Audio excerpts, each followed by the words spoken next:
Welcome back to Geoff Outdoors. We are back in the Geoff Outdoors car talking once again about the Geoff Outdoors diet. I am wearing my new wool hat today. Pretty snazzy, eh? We are finally getting some snow here in northern Ohio after a seemingly, well, I'm sure most people realize we've had a pretty warm January. A warmer January anyways. Back in 2017, in February here, it was like 60 degrees out all month. So that was kind of strange. So, you know, it's not abnormal. It's just the La Nina pattern is moving out. And we're going back to what's called it's called ENSO or ENSO, going to an ENSO neutral cycle with the weather right now. So we're transitioning.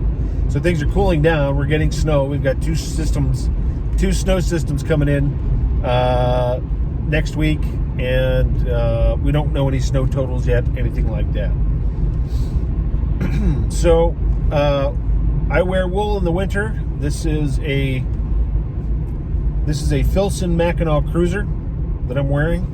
I love it because it's got 4 pockets up front, and it's 100% wool, and it's one of the warmest coats I've ever had. A long time ago, I lived out in western Ohio where there's no trees, or there's no hills anyways, but there's not much wind breakage out in the western part of Ohio.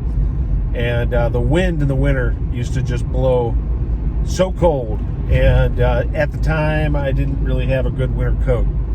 I was just out of high school and living out there going to college. Didn't have any money. So I froze my butt off and learned my lesson. So nowadays, that was a long time ago. Nowadays, I got a good winter coat, and I don't really worry about being cold in the winter at all. Thank God. Thank God for what I have and what He provides. So anyways, the Geoff Outdoors diet. You can go back and watch the couple intros that I did. The one I did yesterday about fruit and weighing yourself, those types of things. Today, I wanted to kind of cover a couple things here again on my drive home. So that's what we're doing. And that's the plan. So a couple of additives in with the Geoff Outdoors diet. So fructose especially is going to be a really big thing. But sugar in general, you know, again, I think a lot of people know that sugar is really not good for you. Your body makes its own sugar, which is called glucose, out of the liver naturally, and an overabundance can really mess up your system pretty good. When you add fructose, your body really doesn't know what to do with it. So hence, you know, you can see diseases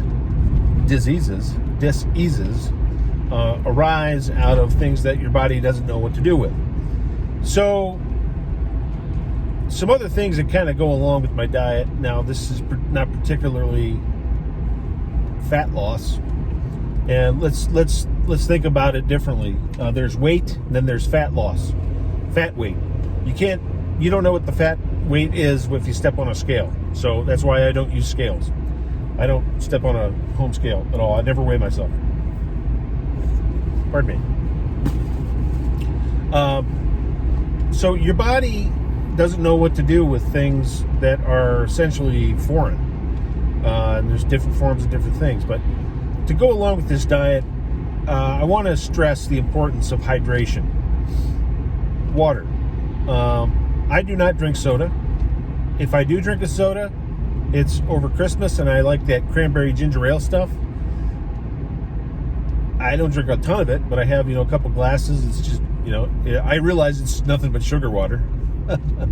Most of it, I think, high fructose corn syrup and water, which is totally just horrific for the body. But I enjoy a couple glasses over Christmas with Christmas dinner, whatnot. Otherwise, I never drink soda, pop. We call it pop here in Ohio. I don't drink pop. And looking at hydration and staying hydrated, your body cannot, especially your digestion, your digestion cannot work without water in your system, period. And everything is centralized in your gut. Your mood, which affects your health, comes from your gut flora, your the biome in your gut. If you're having gastrointestinal issues, it means your good bacteria in your gut is off. And again, like I always say, don't just take it from me. You can go ahead and do the research on this online. A lot of good things to read pop up on ScienceDaily.com. You can read the studies done about how depression and mood actually starts in your gut. And if you're having those types of symptoms, you might want to explore changing your diet. I know I feel really good when I keep mood-wise. I feel really good, not only physically, but mentally, when I leave sugar out of my diet, when I leave carbs out of my diet. I'm going on 2 weeks, a solid 2 weeks as of today, getting back on my diet that I was off of for a couple of years during the COVID period, when the survival mode kicked in. And I was making sourdough bread at home, things like that. If you have to resort to it, you have to resort to it. But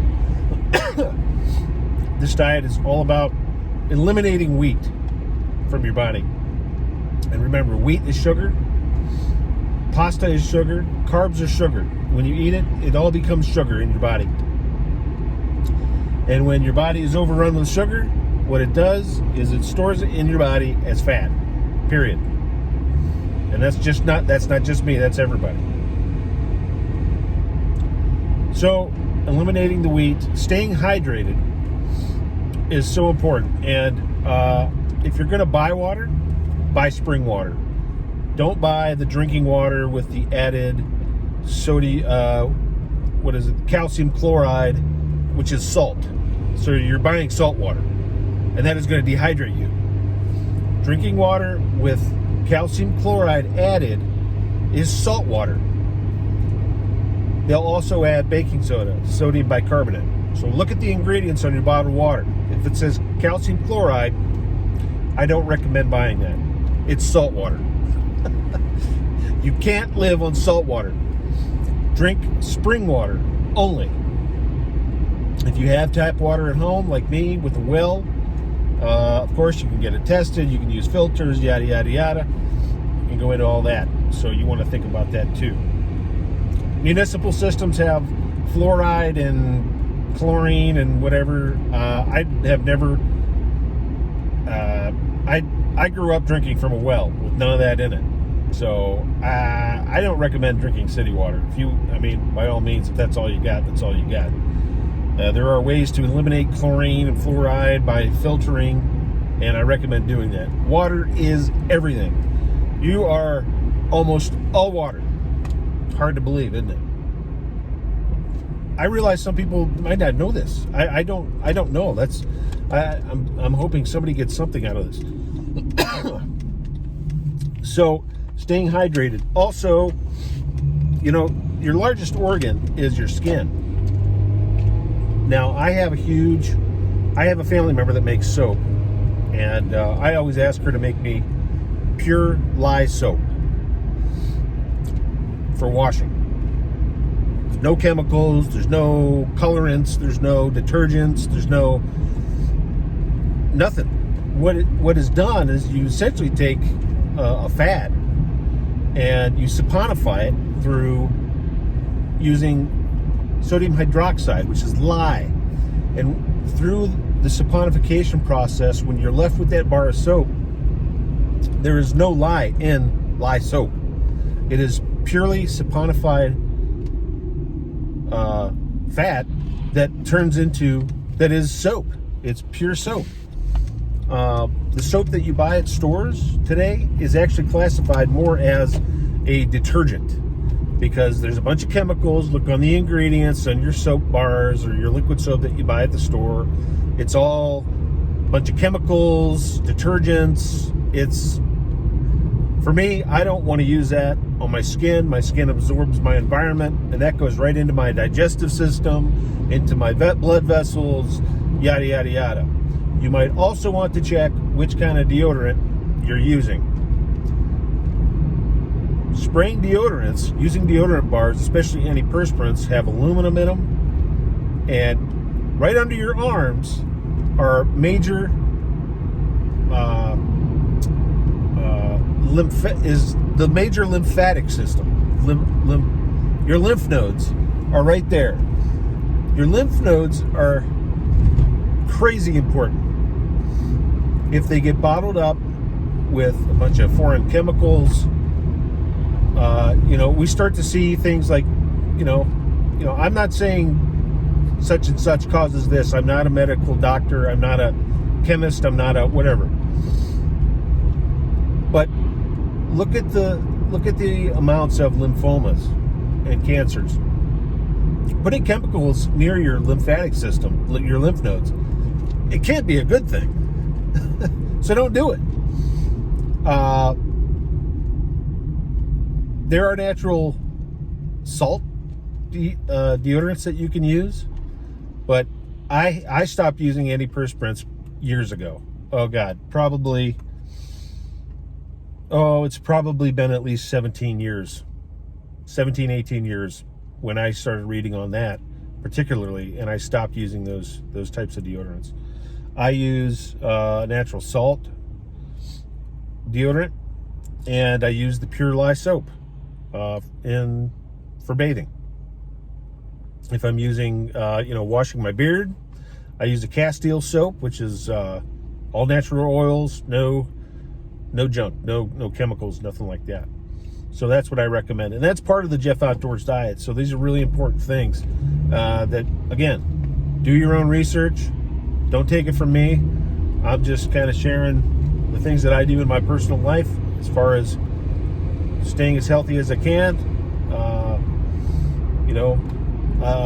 Just remember, as far as planet Earth and everything, I didn't have to be here. You didn't have to be here, but you are. You're here, but you didn't have to be. You didn't have to be.